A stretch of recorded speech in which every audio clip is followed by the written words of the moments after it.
এখানে করব আমের টক। কতগুলো আম নিয়ে নিয়েছি, একটা কেটে টুকরো করে নিয়েছি ছোটো। এটাকে জলে সেদ্ধ করে একটু কষ ভাবটা আর টক ভাবটা এটা কেটে যাবে। এটা একটু সেদ্ধ দিয়ে দেবো, অল্প একটু সেদ্ধ করে এই জলটা ফেলে দেবো, যাতে অতিরিক্ত টক ভাবটা বেরিয়ে যাবে। এটা একটু সেদ্ধ হয়ে নিক। এটা পাতলা একদম টক করব সর্ষে ফোড়ন দিয়ে।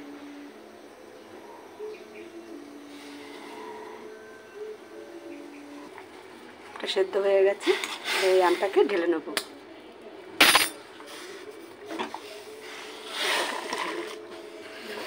কড়াই বসিয়ে দিলাম।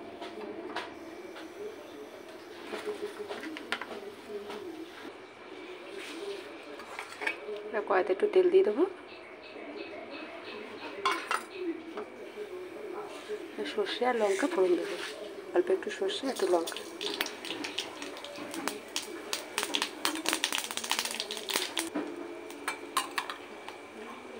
সেদ্ধ আমগুলো দিয়ে দেবো।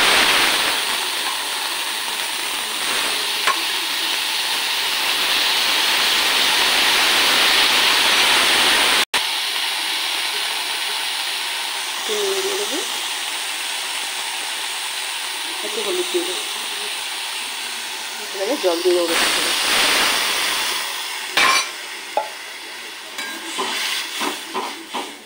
একটু বেশি করে করব, করে ফ্রিজে রেখে দেবো, ঠান্ডা হলে খেতে ভালো লাগে। আর একটু জল দিয়ে দেবো, একটু বেশি করে পাতলা টক তো করে রাখবো, করে ফ্রিজে রেখে দেবো। একটু ফুটে উঠলে তারপরে চিনি দেবো। আমটাও সেদ্ধ হয়ে যাবে, একটু পাতলা ঝোল ঝোলই রাখবো। আমটা ফুটে উঠেছে, একটু সেদ্ধ হয়ে গেলে তারপরে চিনি দেবো। আমটা সেদ্ধ হয়ে গেছে, চিনিটা দিয়ে দেবো। চিনিটা দিয়ে দেবো,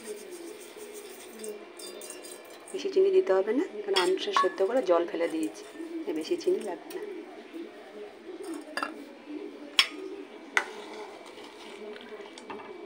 এটা হচ্ছে পাতলা আমের টক। ফুটে গেলে নামিয়ে দেবো। পুরো আমটা সেদ্ধ হয়ে গেছে, এবার নামিয়ে দেবো। এই আমের টকটা ঠান্ডা হয়ে গেলে ফ্রিজে রাখলে খুব সুন্দর লাগে খেতে, ওই জন্য বেশি করে জল দিয়েছি। হয়ে গেছে, এবার নামিয়ে নেব। টক হয়ে গেছে, পাতলা আমের টক নামিয়ে নিয়েছি, পুরো সেদ্ধ হয়ে গেছে সব। ঠান্ডা হয়ে গেলে ফ্রিজে রেখে দেবো, সেটা খেতে খুব সুস্বাদু লাগে।